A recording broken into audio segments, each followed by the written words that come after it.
ঘরের মধ্যে হঠাৎ পিঁপড়া আসা কিসের আলামত জানলে আপনি অবাক হয়ে যাবেন। হঠাৎ ঘরের মধ্যে দেখবেন লাইন ধরে পিঁপড়া আসছে, এটা কিসের আলামত, কিসের সাইন? আজকে আমি আপনাদেরকে বলে দিব, শুনলে আপনি অবাক হয়ে যাবেন। হযরত সুলাইমান আলাইহিস সালামের একটি ঘটনা বললে বুঝতে পারবেন যে পিঁপড়া আসা কিসের আলামত। হযরত সুলাইমান আলাইহিস সালাম একবার নদীর তীরে তিনি বসে আল্লাহর ধ্যানে মগ্ন ছিলেন। এমনই সময় হঠাৎ করে দেখতে পেলেন যে একটি পিঁপড়া মুখের মধ্যে খাবার নিয়ে তিনি আসতেছে এবং নদী থেকে একটি ব্যাঙ তার জন্য অপেক্ষা করতেছে। কিছুক্ষণ পরে হযরত সুলাইমান আলাইহিস সালাম কৌতূহলবশত তার দিকে তাকায় রইলেন। দেখলেন পিঁপড়ার মুখের মধ্যে এক ধরনের খাবার এবং এই পিঁপড়া ব্যাঙ যেটা দাঁড়িয়ে ছিল সেই ব্যাঙের মুখের মধ্যে ঢুকে পড়লো।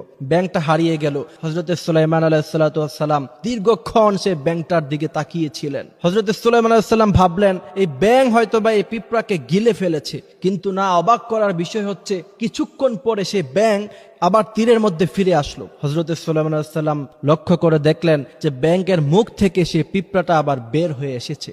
হযরত সুলাইমান আলাইহিস সালাম এটা যখন দেখলেন অবাক হলেন। পিঁপড়ার ভাষা তিনি বুঝতেন এবং পৃথিবীর সমস্ত প্রাণী হযরত সুলাইমান আলাইহিস সালামের সাথে কথা বলতে পারতেন। পিঁপড়াকে ডেকে সাইয়েদনা সুলাইমান বললেন, পিঁপড়া বলো তো দেখি, তোমার মুখে খাবার দেখলাম, ব্যাঙের মধ্যে ঢুকলা, কোথায় যেন হারিয়ে গেলা, আবার হঠাৎ করে ব্যাঙ তোমাকে এনে এখানে রেখে দিল, বলো তো এটার রহস্য কি? হযরত সুলাইমান আলাইহিস সালামের কথার জবাবে সে পিঁপড়া বলছে যে সাগরের মধ্যখানে একটি জায়গায় একটা কীট পতঙ্গ আছে, সেটা সেখান থেকে বের হতে পারে না এবং তার পৃথিবী হলো সেখানে। সে যেহেতু সেই গর্ত থেকে বের হতে পারে না, সেই ক্ষমতা তার নাই, সুতরাং তার কোনো খাবার দাবারের ব্যবস্থা থাকে না। এই কারণে আল্লাহ পাক আমাকে অর্ডার করেছে যে আমি যেন প্রতিদিন খাবারের ব্যবস্থা করে তার কাজ পর্যন্ত নিয়ে যাই এবং এই ব্যাংককে আল্লাহ পাক অর্ডার করেছে যাতে করে এই ব্যাংক আমাকে সেখানে যেতে সাহায্য করে। সুবহানাল্লাহ। হযরত সুলাইমান আলাইহিস সালাম এই ঘটনা শুনে তিনি অবাক হয়ে বললেন,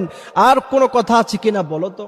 তখন ওই পিঁপড়া বলল যে আমি যখন ওই কীট পতঙ্গের কাছে খাবার নিয়ে যাই তখন তিনারা আল্লাহর শুকরিয়া আদায় করে বলে, হে আমার রব, আপনি যখন গোটা পৃথিবীর সব প্রাণীদেরকে খাবারের ব্যবস্থা করেন তাহলে আমাদের খাবারের ব্যবস্থাও তো আপনি করেন, আমরা শুকরিয়া আদায় করি সবসময় আপনার। হযরত সুলাইমান আলাইহিস সালাম এই পিঁপড়ার কথা শুনে তিনি অবাক হয়ে গিয়েছেন এবং সেই ঘটনা থেকে উলামায়ে কেরাম, মুহাদ্দিসিনে কেরাম তিনারা বলেন যে পিঁপড়া ঘরের মধ্যে লাইন ধরে আসা মানে রিজিক আসার আলামত, অর্থাৎ আপনার অজস্র সম্পদের মালিক হতে পারবেন। কিন্তু আপনি যদি সম্পূর্ণ ইসলাম না মানেন, নামাজ নাই, রোজা নাই, যদি এমন হয় তাহলে কিন্তু আপনি সম্পূর্ণভাবে ওই রিজিকের মালিক হতে পারবেন না। আল্লাহ পাক বলছেন, আমি আল্লাহ পাক যাকে চাই তাকে রিজিক দেই, আমি আল্লাহ পাক যাকে চাই তাকে ধনী বানাই।